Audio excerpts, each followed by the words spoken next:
पूर्व श्लोक में कहे हुए मूढ़ समुदाय में से भगवान कहते हैं कि मेरे को कोई नहीं जानता, अर्थात जो मेरे को अज और अविनाशी नहीं मानते, हालांकि मेरे को साधारण मनुष्य जैसा जन्मने मरने वाला मानते हैं, उन मूढ़ों में से मेरे को कोई भी नहीं जानता, पर मैं सबको जानता हूं। जैसे बांस की चिक दरवाजे पर लटका देने से अंदर वाले तो बाहर वालों को पूर्णता देखते हैं, पर बाहर वाले सिर्फ दरवाजे पर टंगी हुई चिक को ही देखते हैं, अंदर वालों को नहीं। ऐसे ही योग माया रूपी चिक से अच्छी तरह से आवृत होने के कारण भगवान को मूढ़ लोग नहीं देख पाते, पर भगवान सबको देखते हैं। यहां एक शंका होती है कि भगवान जब भविष्य में होने वाले सब प्राणियों को जानते हैं, तो किसकी मुक्ति होगी और कौन बंधन में रहेगा ये भी जानते ही हैं, क्योंकि भगवान का ज्ञान नित्य है।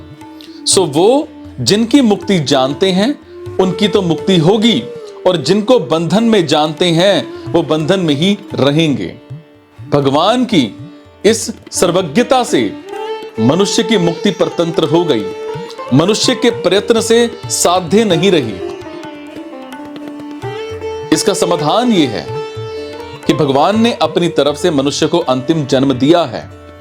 अब इस जन्म में मनुष्य अपना उद्धार कर ले अथवा पतन कर ले, यह उसके ऊपर निर्भर करता है। उसके उद्धार अथवा पतन का निर्णय भगवान नहीं करते। भगवान ये कह रहे हैं कि बहुत जन्मों के इस अंतिम मनुष्य जन्म में जो सब कुछ वसुदेव ही हैं, ऐसे मेरी शरण होती है, वो महात्मा दुर्लभ हैं। इसका मतलब यह हुआ कि मनुष्य शरीर में संपूर्ण प्राणियों को यह स्वतंत्रता है कि वो अपने अनंत जन्मों के संचित कर्म समुदाय का नाश करके भगवान को प्राप्त कर सकते हैं, अपनी मुक्ति कर सकते हैं।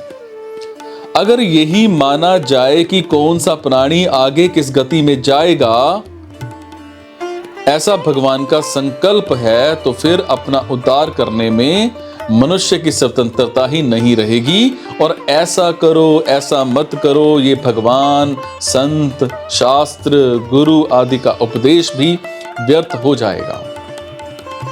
इसके सिवाय जो मनुष्य जिस जिस देवता की उपासना करना चाहता है, उस देवता के प्रति मैं उसकी श्रद्धा दृढ़ कर देता हूं। और अंत समय में मनुष्य जिस जिस भाव का स्मरण करके शरीर छोड़ता है, वो उसको ही प्राप्त होता है। इस तरह से उपासना और अंतकालीन स्मरण में स्वतंत्रता भी नहीं रहेगी, और जो भगवान ने मनुष्य मात्र को दे रखी है